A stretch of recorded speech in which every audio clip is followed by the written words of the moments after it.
Hey, you know what's totally lit? Aquarium lighting, especially lighting for high-tech planet tanks, which I'm gonna need for that build over there, so we should start talking about it.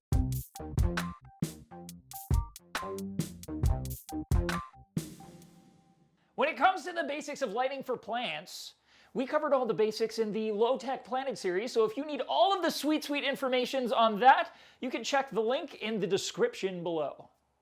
For this build, we're going to be using compressed CO2 since it's a high-tech tank, which means we're also going to have to step up the lighting intensity to match so that the plants can actually utilize that CO2 during photosynthesis. If you don't have really strong lighting when you're dealing with elevated CO2 levels, the plants just simply won't be able to use it. So what we want to do is aim for a par level somewhere between usually 70 to 150, but all kinds of different plants are going to require different par levels in order to look and grow their best. So you can get up to about 200 as a practical maximum, although sometimes people shoot for as high as 250 for those really bright red and purple plants. But for the sake of playing it safe, we're going to aim for that probably around 150 mark and add more light if needed in the future. Honestly though, it's better to shoot lower than it is to provide too much light, because then you can just adjust your CO2 and fertilization schedule down to match the light versus accidentally frying all your plants. That would be bad. They are not spinach or kale, unless they are. In which case you've got a garden and not a planet tank. Now the fixture that I settled on caught me a little off guard. I wasn't expecting to like this fixture, but it turns out that I really do. So without further ado, the fixture that I'm going to be using on the high-tech planet build is the ISTA water plant LED light. Oh my. It's a simple design with an on-off switch, and it fits the stainless steel theme of the hardware on this system, which is awesome. It comes with simple clear mounting legs that are unobtrusive, while also providing a tilting action that allows you to direct the light towards higher light plants or away from lower light plants. I find that this will adjust the amount of light to a given area by roughly 20 par, which is enough to make a difference. More importantly though, this is an inexpensive light that puts out a whopping 140 par at the bottom of this water-filled 17-gallon aquarium. That is seriously impressive. It also has a very pleasant crisp white appearance, and the combination of white, red, blue, and green LEDs combine for an excellent spectrum peaking in the blue and red for photosynthesis. This fixture should do a fantastic job of growing aquatic plants.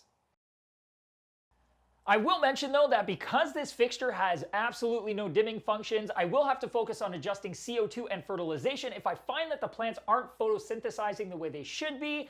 I will also mention that I will be putting the light on a timer at about 8 hours a day just to keep the photo period nice and consistent. If I find that the plants are growing as much as they should be and everything's in balance, then I may just extend the photo period to help boost those plants with their growth. If you are looking for a fixture that is going to offer more in the way of control, you can look at the Current USA Satellite Plus Pro fixture. It's like the Satellite Plus that I've got, but also has a ramp timer, as well as some higher output LEDs built right into it. You can also use the Aquatic Life Edge light fixtures. They are excellent and have a built-in timer. But sometimes keeping it simple is just easier in the long run and is less things to get confused about.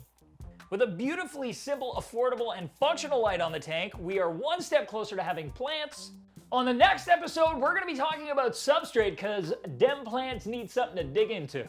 Thank you so much for watching. I hope you enjoyed this episode. If you have any questions at all, drop those down in the comment section below. I'd love to get back to you. And you could reach out to us on social media like Facebook, or check out our Instagram where we got all kinds of aquatic eye candy for you. And, don't forget to subscribe so you can be here with me. And we can do fish tank things, like this build, and the next build, and all the other builds.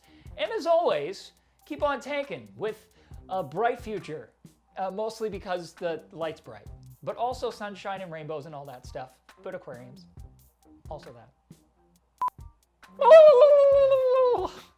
Which I'm going to need for that build over there. That one, in the back, that's dark. It's got no light. It's sad. Dim. That was a good take.